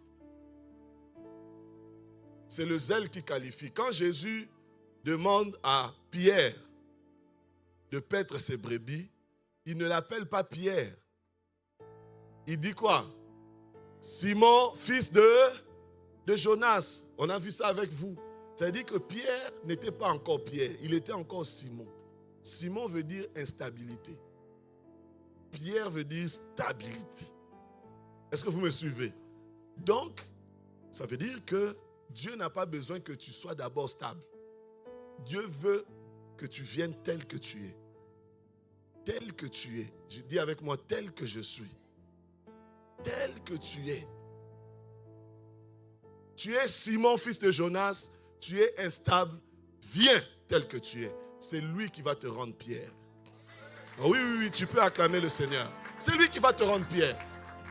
C'est de l'orgueil que de dire que je vais attendre d'être bien pour venir vers Dieu. Quel est le bien que tu vas devenir qui va impressionner Dieu? Quel est ce bien? Viens tel que tu es. Le Seigneur t'attend. Je te donne 5 secondes. Ferme tes yeux et dis-lui, Seigneur, je viens à toi. Seigneur, je viens à toi. Seigneur, je viens à toi. Tel que je suis. Je viens répondre à ton appel. Je veux m'enrôler dans cette dynamique de disciple-là. Prends-moi, conduis-moi, inspire-moi, parle-moi, guide-moi. Accorde-moi la grâce de ne pas rater cette saison. Je veux être avec toi. Que mes œuvres me suivent quand je serai dans ta présence. Rends-moi capable d'obéir à ta parole. Ne me laisse pas indifférent de cet appel. Je veux te servir avec zèle, avec passion. Je veux te servir avec sérieux, avec empressement, fournissant les efforts que cela me demanderait. Dans le nom de Jésus. Est-ce que tu peux acclamer Jésus? Tu peux acclamer Jésus. Waouh! Et vous allez voir que chaque fois que nous parlons d'une arme, c'est comme si tu es en train de la revêtir au fur et à mesure. Et là, tu as mis tes chaussures. Et je te propose maintenant qu'on aille prendre le bouclier. Le bouclier de la foi. Le bouclier de la foi nous protège des flèches enflammées par la foi. Une foi ferme, prenez par-dessus tout cela le bouclier de la foi avec lequel vous pourrez éteindre les traits enflammés de l'ennemi, du malin. Dans cette guerre, il y a des traits, il y a des flèches. Il y en a même qui reçoivent ça jusqu'à le sentir physiquement. Moi, je me rappelle d'une maman que j'ai reçue qui m'a dit, j'ai reçu comme une flèche à mon côté. Elle a vraiment senti une flèche. Depuis là, sa hanche a déboîté. Ah oui, oui, oui. Ah oui. Les chrétiens, ils ne comprennent pas, ce n'est pas le sujet. Mais tel que nous sommes là, nous sommes esprits, nous habitons dans un corps possédant une âme. Mais vous allez voir que quand tu as des soucis, tu développes des ulcères dans le corps. Amen. On appelle ça des maladies psychosomatiques. Mais vous allez voir aussi que quand un sorcier jette un sort, c'est spirituel, mais ça vient toucher le corps. Il y a un lien entre les trois entités du corps. Et si le sorcier est capable de jeter un sort, c'est que nous aussi on est capable de défaire le sort. Oh, ton amen ne me rassure pas. Si nous on est capable de défaire le sort, c'est que nous aussi on est capable de bénir.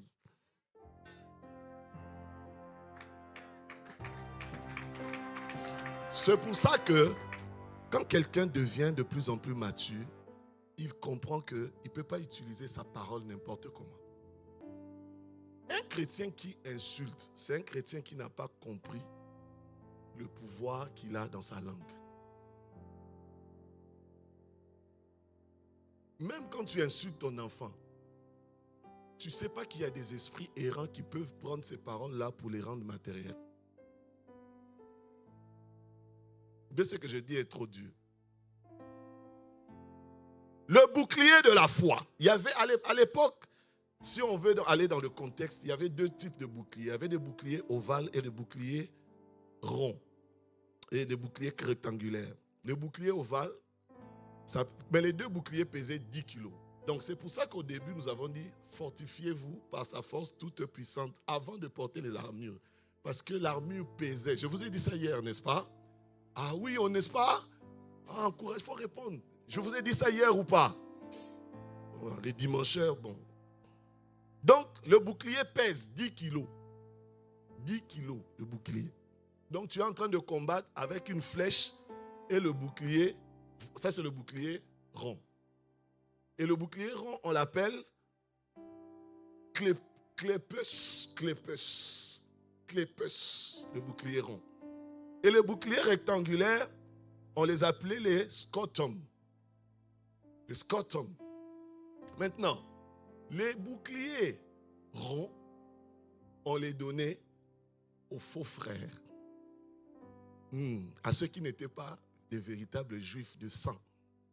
Eux, on leur donnait les boucliers ronds pour aller faire les combats de corps à corps. Moi, pour moi, ça me parle.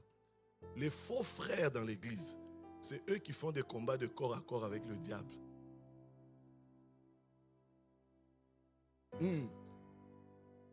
Quitte le camp des faux frères.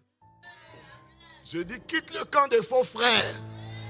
Parce que tes combats vont être des combats corps à corps avec le diable.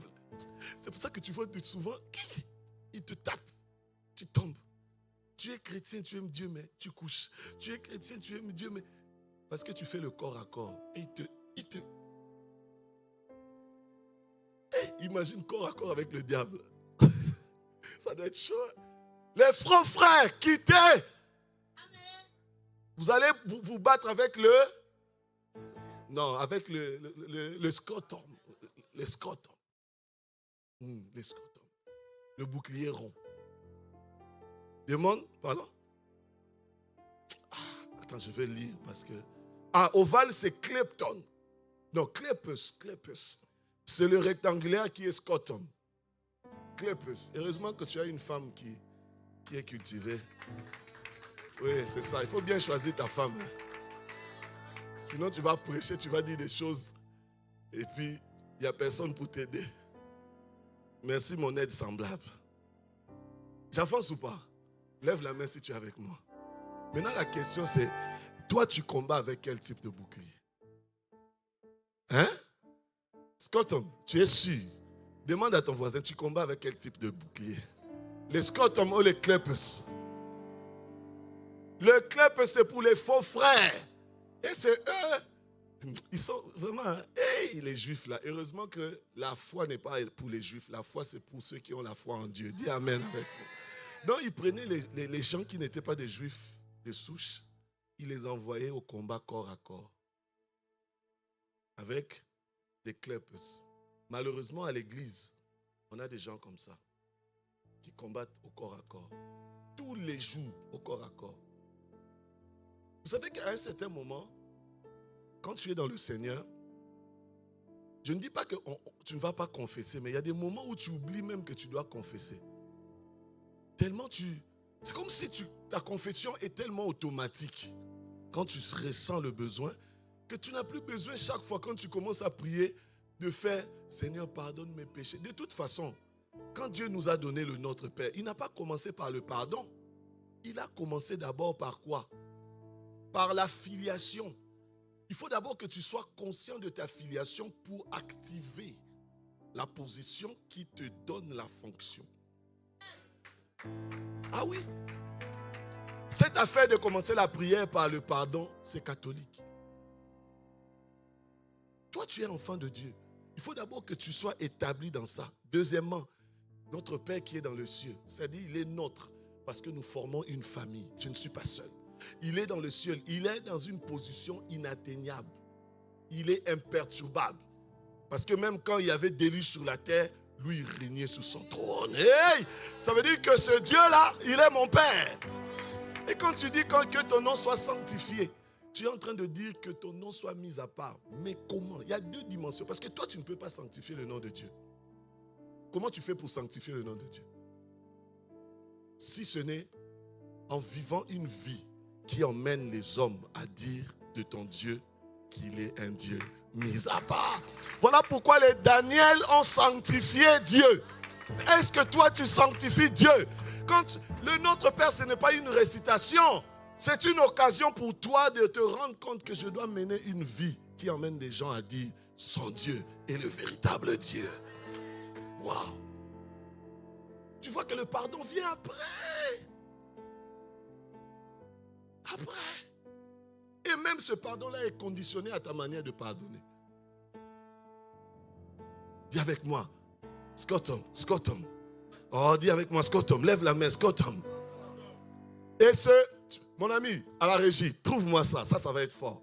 Maintenant, les gens qui veulent le Scottom, qui veut le Scottom, qui veut le Scottom. Oh, lève la main si tu veux le Scottom. Je vais te montrer comment on combat avec le Scottom. Si le Kleppes, on l'utilise pour le corps à corps, le Scottom, ça s'utilise d'une autre manière. Regarde pour moi la tortue. Comment il faisait la tortue. Tu vas voir.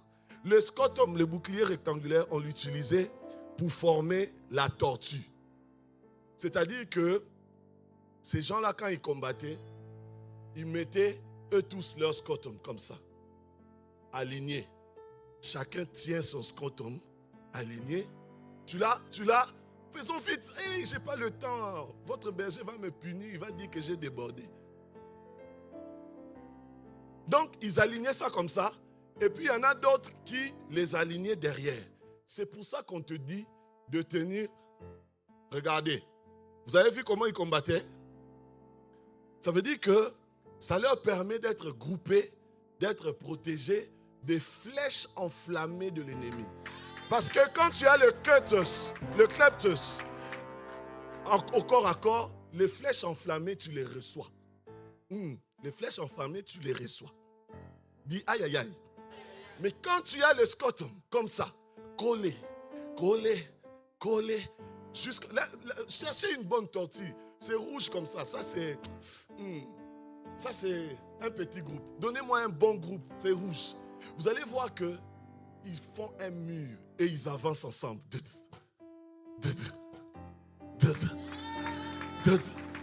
Tu ne peux pas combattre avec les Scottom seuls. C'est pour ça que les chrétiens qui s'isolent sont des chrétiens que le diable assomme. Sont des chrétiens que le diable assomme. Tu dois être dans la communion fraternelle. Tu dois être dans une famille de disciples. Aïe, aïe, aïe.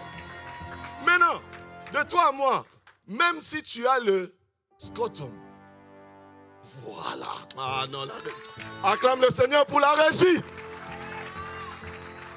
Est-ce que tu vois ça? C'est comme ça qu'on combat avec les scrotum. C'est comme ça. Ça, c'est une famille de disciples. C'est une famille de disciples. Hey, je dis c'est une famille de disciples. Si tu n'es pas dans une famille de disciples, c'est que tu es avec les campus. Oui, les campus. Parce qu'un scrotum là, si tu l'utilises seul, la différence c'est quoi avec les campus? C'est toujours le corps à corps. Nous, regarde-nous. Moi je crois que je suis au milieu ici. Je crois que je suis au milieu ici. Ici je laisse ça au pasteur Yvan. Là c'est le pasteur Célestin. Moi, je suis quelque part ici, avec mon scrotum. Oh, fais comme ça, scrotum. Aïe, aïe, aïe, aïe, aïe. Aïe, aïe, aïe, aïe. C'est beau. La Bible est magnifique. Le bouclier de la foi. Et ça t'emmène à distinguer deux types de foi, nous disait le pasteur Yvan. Il y a la foi pour demander des choses à Dieu. Mais il y a la foi pour opérer. C'est pas la même chose. C'est pas la même chose. Tu ne peux pas être seul dans ton coin. Le diable va t'assommer. Viens avec ton scrotum. Est-ce que tu comprends ça? Viens avec ton scrotum. Regardez. Maintenant, quand le scrotum était déchiré par les flèches enflammées, parce que vous voyez, il y a des trous. Quelquefois, il y a quelqu'un qui n'a pas bien tenu son scrotum et puis la flèche entre. Mais comme c'était des flèches enflammées, ça vous éparpille. Maintenant, qu'est-ce qui se passait? C'est que quand ça vous éparpille, le scrotum devient un peu comme les clepes. Mais la différence, c'est que quand même tu te retrouves au corps à corps avec le diable, avec l'ennemi, Ludovic vient. Je vais te montrer comment on combat quand la flèche est entrée. Quand il y a des gens qui emmènent des bisbilles dans l'église, des problèmes dans l'église, regardez comment on fait. Viens. L'armure que nous voyons, le bouclier, la cuirasse, ça protégeait l'avant. Mais ça ne protégeait pas le dos. Si vous regardez cette armure, au dos, il n'y avait rien. Tu ne peux pas protéger ton dos.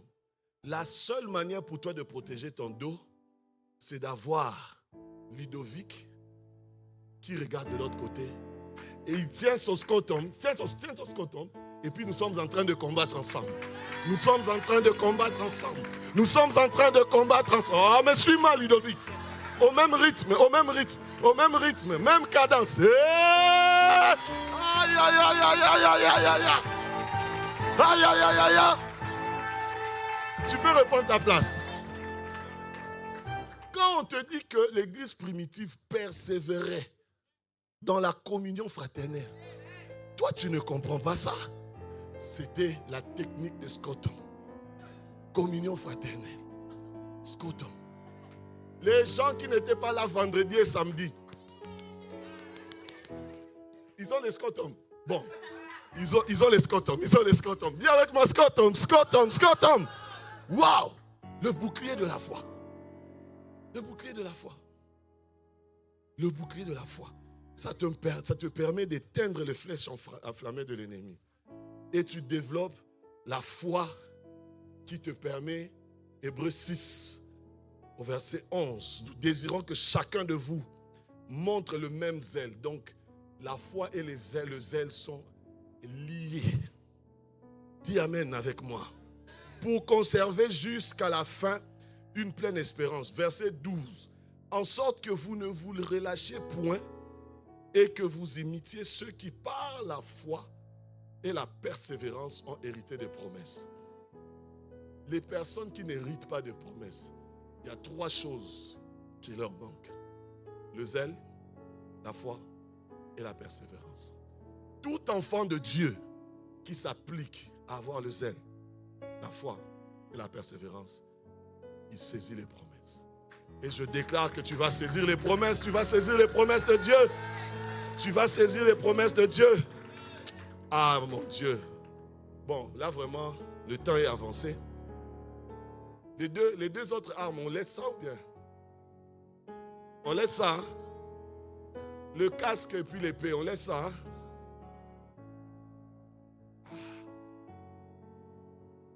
Le deuxième kit, on fait comment?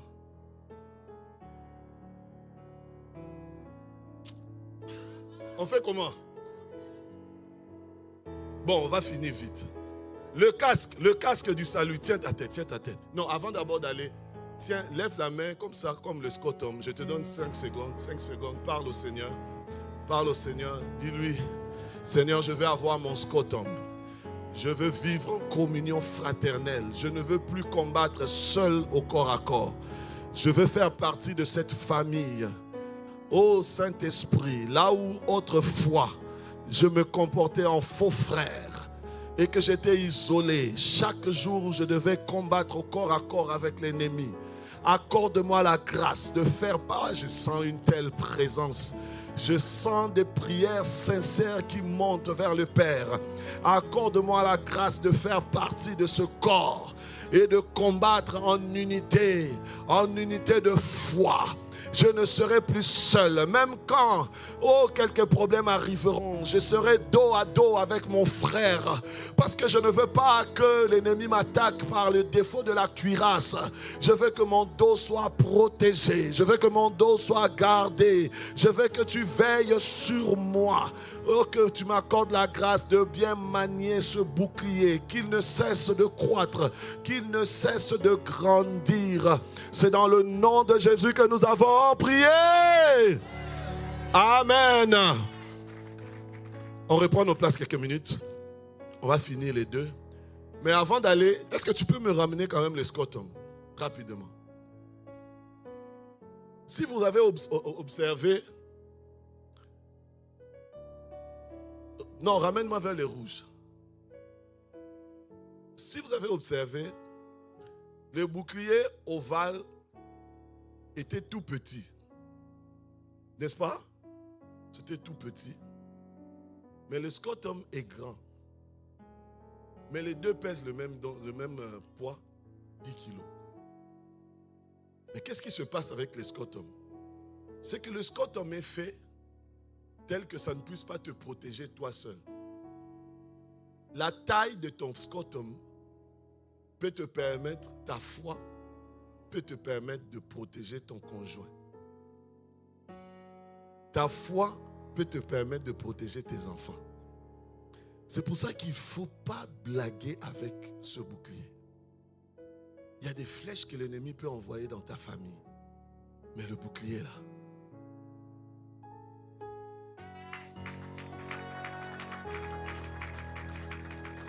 ça veut dire quand je vous ai raconté l'histoire de mon fils, mon épouse n'était pas au courant que l'enfant qu'elle venait d'accoucher ne respirait pas. C'était le scotum du mari, de l'époux, qui a couvert toute la famille. Si l'époux n'avait pas son scotum en place, on serait rentré à la maison bredouille. Il y a beaucoup de familles qui ne devaient pas divorcer. Il y a beaucoup de familles qui ne devaient pas perdre des enfants.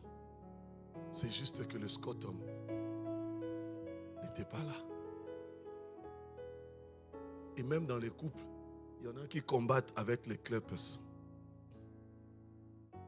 Le scotum, ça se combat toujours en groupe. En groupe. Dis avec moi, en groupe. Dis avec moi, en groupe. Et cette technique-là, on l'appelle la technique de la tortue. Parce que quand vous vous mettez ensemble, vous avez vu, ça fait comme une voûte, le dos de la tortue. Et vous avancez ensemble. Gig. Voilà. Ça fait une voûte, comme la tortue. Et vous avancez ensemble. Vous avancez ensemble. Vous allez avoir l'impression d'aller lentement. Mais sûrement.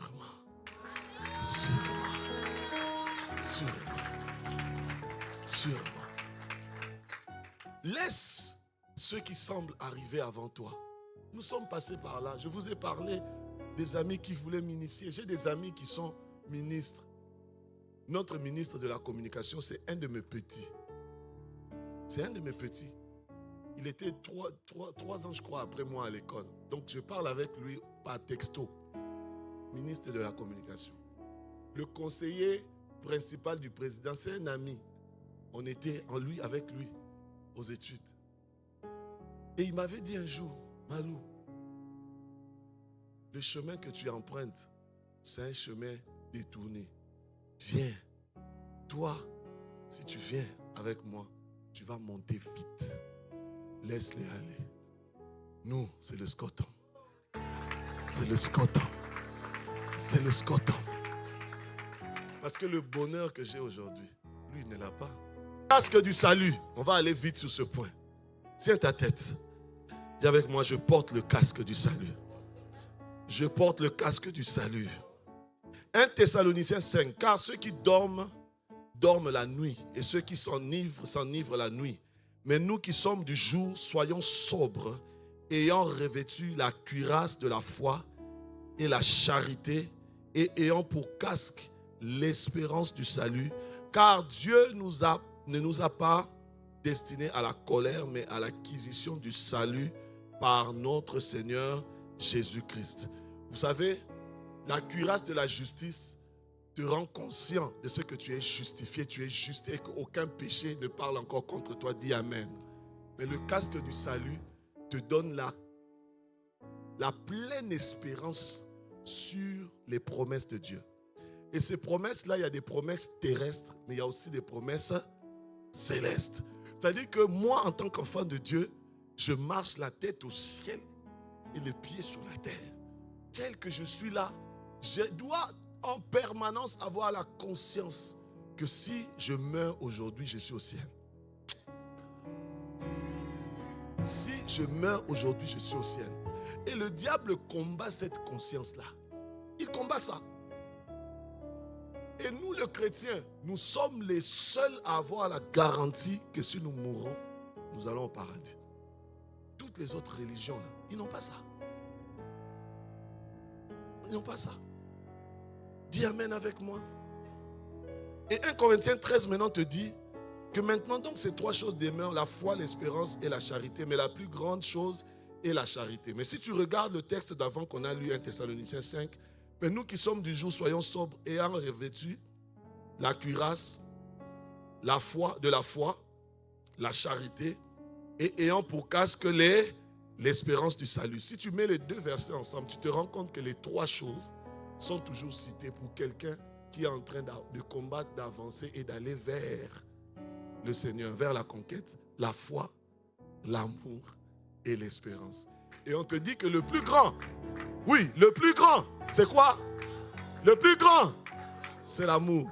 Mais l'espérance n'est pas négligeable. Pourquoi? Parce que de tous les 3, c'est l'espérance qui est le dénominateur commun.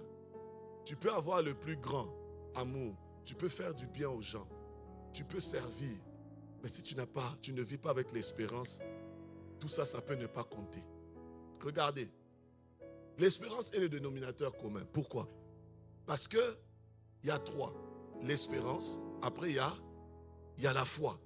Mais est-ce que vous savez que la foi est une ferme assurance des choses qu'on... sans l'espérance, la foi ne tient pas. Ah non. Sans l'espérance, la foi ne tient pas.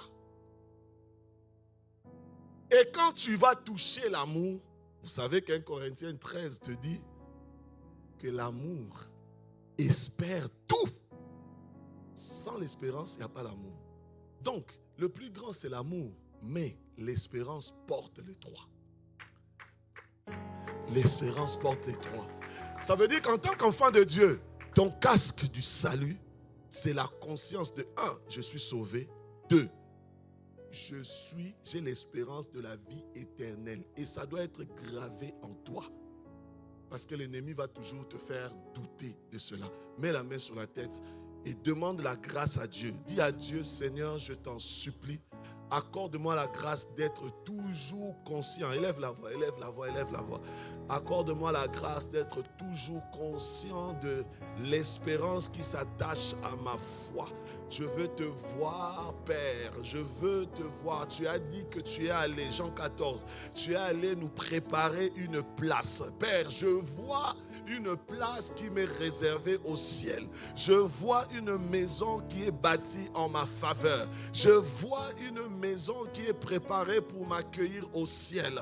Je vois des récompenses. Tu as dit qu'à certains tu donneras 1000 villes, à certains tu donneras 10 000 villes. Je vois mes récompenses parce que les œuvres que je suis en train d'accomplir sur la terre vont me suivre, vont traverser. Je mourrai, je repartirai nu de la terre, mais au ciel, je serai couronné parce que l'espérance est attachée à moi. Ce casque, je l'ai comme protection, comme garantie de ce que je suis, ô Père, détenteur d'un héritage. Tu as fait de moi co-héritier de Christ. C'est dans le nom de Jésus que nous avons prié. Dis un bon Amen.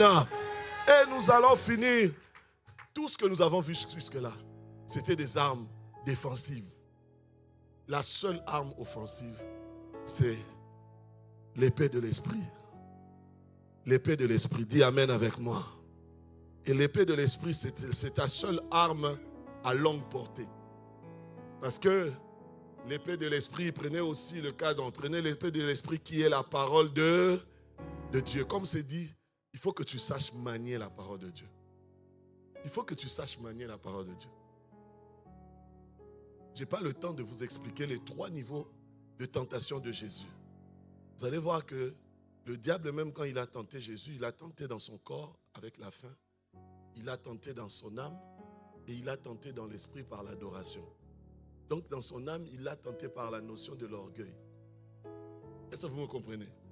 Et puis dans son esprit, il l'a tenté par la notion de l'adoration. Je vous ai dit que les genoux sont faits pour... Vous vous rappelez en introduction? Et Jésus, quand le diable dit, si tu te prosternes, je te donne tous ces royaumes qui m'ont été donnés. Par qui? Par Adam. Jésus, il n'a pas ployé ses genoux. Ah non. Ah non, ah non. Ah non. Ah non. Mon frère, adorer là, c'est compliqué. Hein? C'est que tu peux penser que tu n'adores pas, mais en réalité, un esprit adore toujours. Parce que dans le monde spirituel, il n'y a pas de zone neutre. C'est soit tu adores Dieu, soit tu adores le diable. Il n'y a pas de zone neutre. Et à quel moment tu sais que tu n'adores plus Dieu? C'est quand tu remplaces à la place de Dieu autre chose. Ton mariage peut devenir un sujet d'adoration. Ton conjoint peut devenir un sujet d'adoration. Ton travail peut devenir un sujet d'adoration. Je ne te dis pas de ne pas aller travailler, mais je suis en train de te dire que même quand tu vas travailler, tu dois être conscient que c'est Dieu d'abord. Je dis, tu dois être conscient que c'est Dieu d'abord. Je ne vais pas te culpabiliser, mais à un certain moment, il faut te demander qu'est-ce que je fais en premier quand je me lève.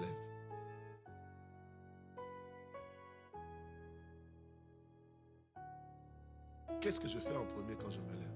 Le téléphone peut devenir ton Dieu. Est-ce que quand tu te lèves, tu as la conscience de ce que, waouh, le Seigneur m'a gardé en vie? Ou bien tu prends ça pour acquis? Il faut savoir manier la parole. Dis avec moi la parole. Dis avec moi la parole. Même si vous êtes une grande armée, l'onction du général te donne l'avantage toutefois devant tout le monde, mais ça ne te garantit pas de te protéger à tout moment. Vous avez vu que je vous ai montré la tortue et puis je vous ai dit que devant, je mets le général devant, mais quand la flèche enflammée entre, si toi-même tu n'as pas ta flèche pour faire le dos à dos avec ton frère, tu vas être massacré. C'est-à-dire que même si tu fais partie de la tortue, tu dois toi aussi apprendre à manier la parole. Il ne faut pas compter seulement sur la foi corporative. Il faut que tu aies des temps de méditation, prière personnelle, de temps de veiller, de temps où tu cherches Dieu individuellement. Il faut que toi-même tu augmentes dans ton amour pour Dieu. Tu n'entends pas bien ton amen. Les cultes à l'église, c'est bien. Mais les cultes personnels sont mieux. Dis amen avec moi. L'épée. Regardez, Jean 18 au verset 10. Simon-Pierre qui avait une épée, on appelle ça macharia. Machaira. La tira, frappa le serviteur de son souverain sacrificateur et lui coupa l'oreille de droite. Ce serviteur-là s'appelait Malchus. Le verset 11 dit, Jésus lui dit à Pierre, remets ton épée dans le fourreau. Ne boirai-je pas la coupe que le Père m'a donné de boire? Voyez, ici je suis en train de montrer comment est-ce qu'on peut utiliser mal l'épée quand on ne connaît pas la vision derrière une église. Est-ce que quelqu'un me suit? Est-ce que quelqu'un me suit? On dit famille de disciples. Toi, tu utilises ça pour critiquer l'église. Tu es en train d'utiliser l'épée pour couper l'oreille. Et parfois, tu peux penser que tu le fais par amour. Comment utilises-tu ton épée? L'épée est très sensible. L'épée est très sensible. Je vais finir avec Hébreux 4, verset 12. J'ai trop débordé. Il faut que je finisse. Dis amen avec moi. Le reste, le Seigneur va le compléter à sa manière. Est-ce que tu peux le lire avec moi? Car la parole de Dieu est vivante et efficace, plus tranchante qu'une épée quelconque à deux tranchants, pénétrante jusqu'à partager âme et esprit, jointure et moelle. Elle juge les sentiments. Le verset 13 dit, nulle créature n'est cachée devant lui, mais tout est à nu et à découvert aux yeux de celui à qui nous devons rendre. Ça veut dire qu'il n'y a rien que tu peux cacher à Dieu. Rien. Rien. Sa parole est une épée à double tranchant. Sa parole est une épée à double tranchant. Ramène-moi le verset 12. On va finir avec ça, on va prier. Et on verra la suite. Regardez. Quand vous lisez ce texte, hier ton voisin n'était pas là. Hier je disais que nous devons quitter le groupe de chrétiens de slogans. Quand tu lis un texte, il faut méditer, comprendre. Pourquoi est-ce que la séparation de la moelle et jointure est comparée à la séparation de l'âme et de l'esprit? Est-ce qu'on est ensemble? Lève la main, lève la main, lève la main, lève la main, lève la main. Pourquoi est-ce que les deux sont comparés? Pourquoi? On est en train de nous dire que notre esprit est bien disposé, notre chair est faible, mais notre âme est influençable. Donc parfois, ton esprit peut recevoir des choses, mais ton âme influence négativement ce que l'esprit est en train de vouloir manifester. Donc, on est en train de te dire que la parole est la seule arme qui est capable de séparer âme et esprit. Pourquoi? Pour donner la suprématie sur l'esprit. C'est pour ça que je vous disais hier que David avait compris cela. Voilà pourquoi David, il est de l'Ancien Testament, il n'avait pas le Saint-Esprit en lui, mais il était capable de dire, ô mon âme, bénis l'Éternel. Ô mon âme, pourquoi t'as battu au-dedans de moi? Mais quand lui dit, oh mon âme, pourquoi t'as battu au-dedans de moi? Lui-même, il se considère comment? Il se considère comment? Esprit. Mais pour le faire, alors qu'il était dans un contexte de tristesse, pour le faire, il fallait que son âme et son esprit soient séparés par l'épée de la parole.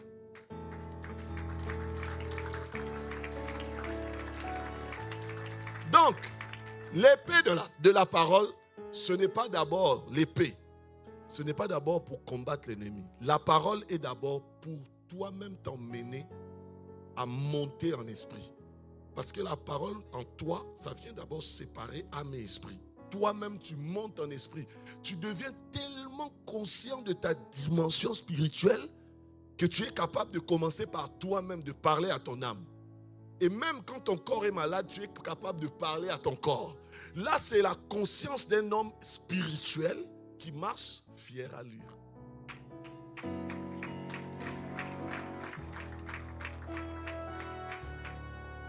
Mais je suis encore avec toi. La deuxième chose, c'est que on compare ça à l'épée qui sépare moi les jointures. Alors je suis allé chercher pour savoir pourquoi moi les jointures, pourquoi âme et esprit, moi les jointures, pourquoi moi les jointures.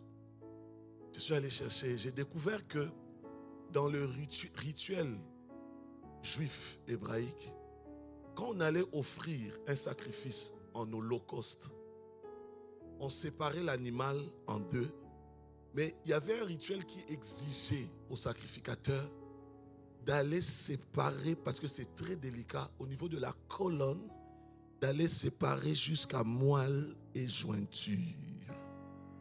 Pour que quand on ouvre l'animal, tous les tissus de l'animal s'exposent au feu que Dieu va envoyer.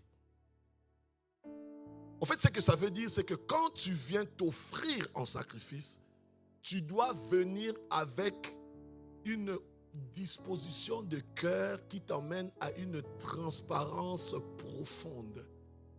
Tu ne peux pas venir t'offrir en sacrifice devant Dieu tout en cachant certaines choses au-dedans de toi. C'est ça, ce que l'épée fait en nous-mêmes d'abord.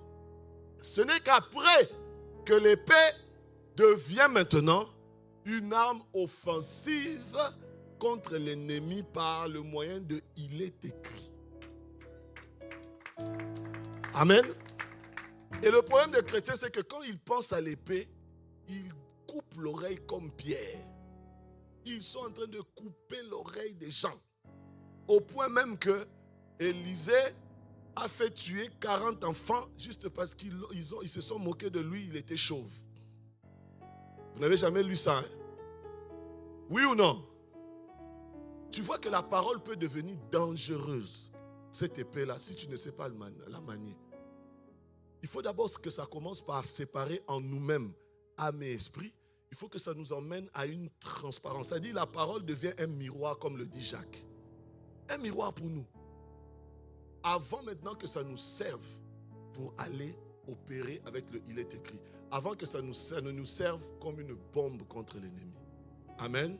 Lève la main droite et dis avec moi, dis au Seigneur de te rendre capable déjà de posséder ton épée, la parole, mais aussi de savoir l'utiliser. Dis-lui, Seigneur, je veux que cette épée vienne séparer en moi âme et esprit. Je veux que l'esprit m'aide, m'accorde la grâce de voir mon esprit monter au-dessus de mon âme, au-dessus de mon corps.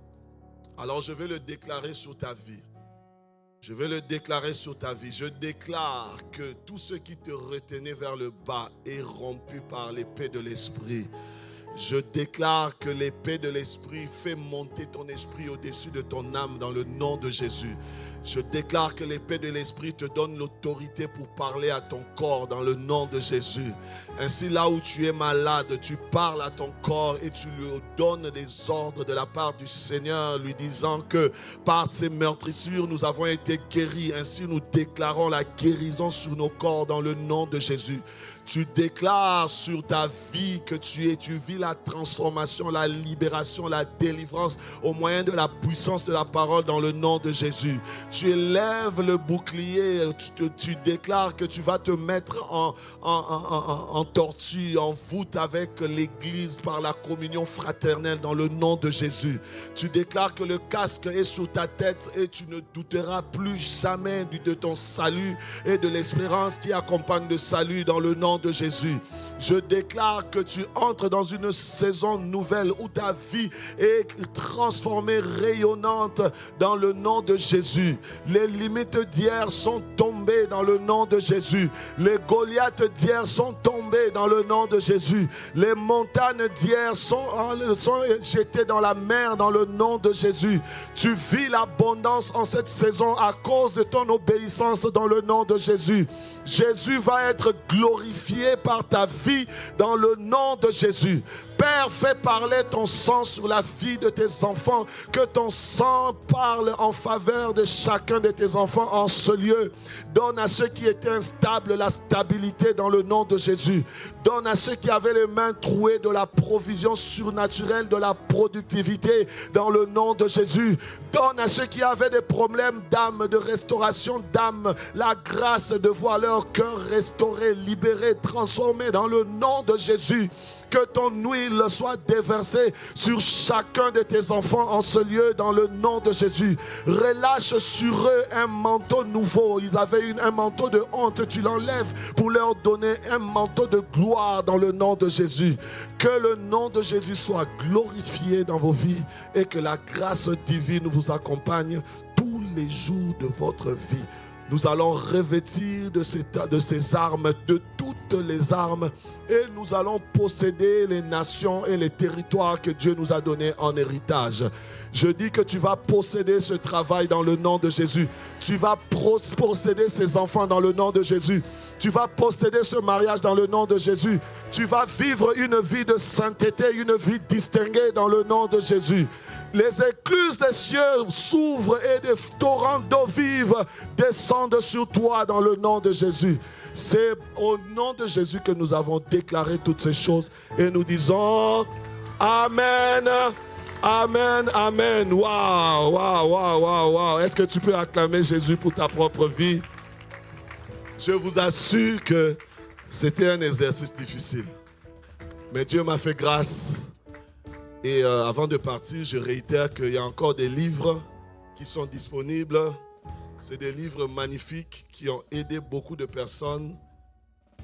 On m'a dit que le lot de blessés par un père blessé est fini. Donc si vous allez chez la personne à la librairie et que vous vous inscrivez, on peut, en fonction du nombre, on peut faire une commande pour vous envoyer. Sinon, les deux autres livres sont là. Il y a le guide de cheminement et le guide d'accompagnement et le manuel de cheminement. Il faut vraiment le prendre parce que, bon, vous n'étiez pas là, mais j'expliquais que quand on a eu un père défaillant, dans le livre, on parle de 5 types de pères défaillants.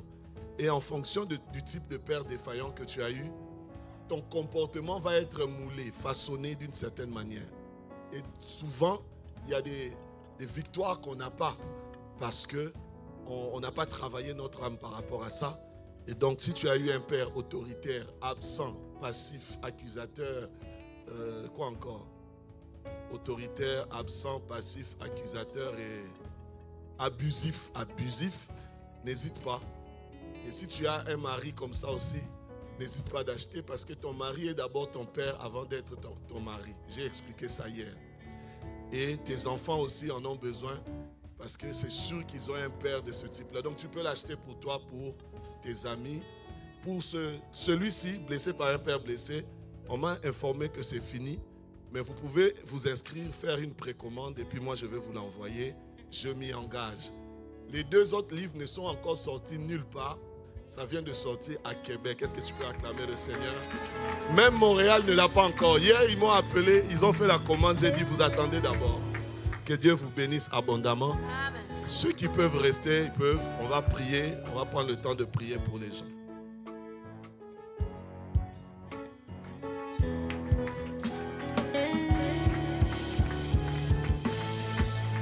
Est-ce qu'on peut rendre grâce à Dieu? Je pensais que tu allais faire mieux que ça. Je pensais que tu allais te tenir debout et rendre grâce à Dieu avec des acclamations. Avec des acclamations. Est-ce que maintenant tu peux prendre juste 1 minute pour rendre grâce à Dieu avec tes paroles, avec tes mots? pour cette semaine, pour tous ces enseignements, pour ces clés que nous avons reçues, pour la parole de Dieu et également pour le serviteur de Dieu qui nous a bénis pendant ces 3 jours. Est-ce que quelqu'un peut élever sa voix et dire merci au Seigneur? L'action de grâce a un effet multiplicateur. Pendant que nous rendons grâce à Dieu, Dieu dépose encore ces choses. Dieu multiplie ce que nous avons reçu. Dieu nous fait grâce de s'asseoir sur ces choses. Père, nous bénissons ton nom. Merci Seigneur. Merci pour ce que tu as fait. Tu as commencé avec nous, Seigneur, depuis le vendredi. Tu nous as donné ta parole. Tu nous as enseigné. Nous te rendons grâce. Merci de nous faire comprendre ces choses. Merci Seigneur, car tu nous sors de notre ignorance. Tu nous permets Seigneur de marcher, de porter Seigneur à ces armes que tu réserves aux disciples. Tu nous fortifies Seigneur, et ces armes Seigneur, nous sommes en mesure de les porter et d'avancer Seigneur. Nous n'avançons pas seuls, mais nous avançons en groupe, en bloc Seigneur, pour faire face à l'ennemi. Nous te bénissons Seigneur. Nous bénissons ton nom Seigneur pour le pasteur Malou, pour ton serviteur, pour ton envoyé Seigneur. Merci Seigneur pour les grâces que tu as déposées dans sa vie. Seigneur, en toutes choses, nous voulons te glorifier et nous voulons te rendre toute la gloire. Béni soit ton nom Seigneur pour la fin Seigneur de ces cultes. Nous te recommandons également le culte qui va suivre. Nous prions, Père, que tu nous visites encore pendant la parole, pendant les temps de prière. Nous prions pour toutes choses. Au nom de Jésus-Christ, nous avons ainsi prié et nous disons Amen.